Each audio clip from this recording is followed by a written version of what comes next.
однажды в летнем саду Тарас познакомился со своим земляком Иваном Сашенко.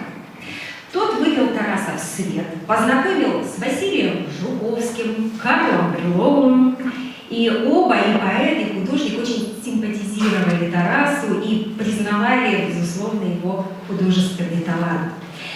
Так появилась идея выкупить Тараса из крепостничества. Но хозяин Тараса ничего об этом не хотел слышать, потому что слишком много в него было вложено, да, и средств, и сил. И он хотел видеть Тараса только как своего личного живописца. Я приглашаю к микрофону вокальную группу «Вышиванка».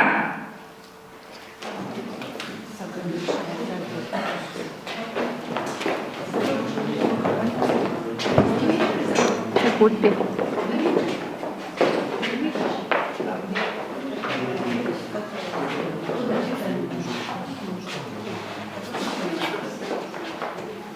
Садок вишневий коло хати, крущі над вишнями гудуть, ватарі з слугами йдуть, співають дідусі дівчата, а матері вечеря ждуть, скрізь вечеря коло хати, вечерня зіронька встає, дочка вечерю подає, а мати хоче навчати, та соловейко не дає, поклала мати коло хати маленьких діточок своїх, сама заснула коло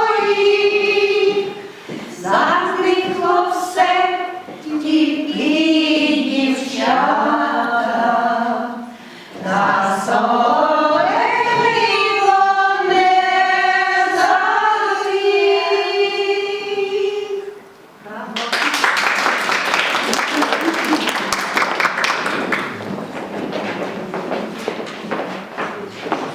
Время шло. Переговоры затягивались и не давали никакого результата. Тарас волновался, переживал, нервничал, а хозяин все отказывал. Юноша проклинал судьбу и даже хотел отомстить помещику. Друзья поэта встревожились. Тогда Сашенко предложил действовать без промедления. Они решили предложить Энгельгарту очень большую сумму для выкупа крепостного. Но Тарас все равно чувствовал себя очень несчастным человеком. Огні горять, музика грає, музика плаче, завиває, алмазом добрим дорогим сіяють очі молоді. Вітає радость і надія, в очах веселих любо їм, очам негрішним, молодим, і всі регочуться, сміються, і всі танцюють, тільки я, і нишком плачу, плачу я. Анна Николаевна Руван.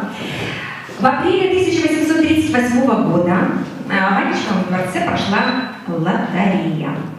И в качестве выигрыша была выставлена картина Брюлова «Василий Жуковский».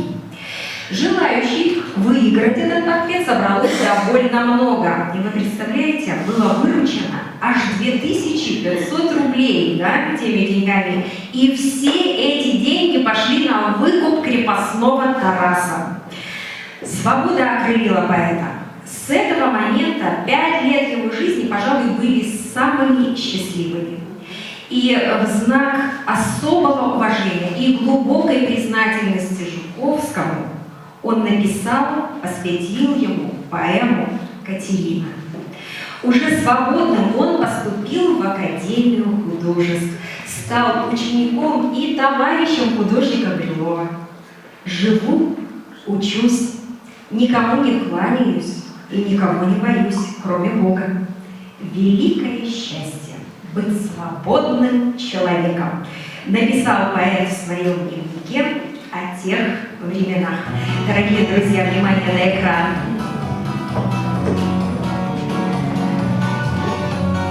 Вечером спит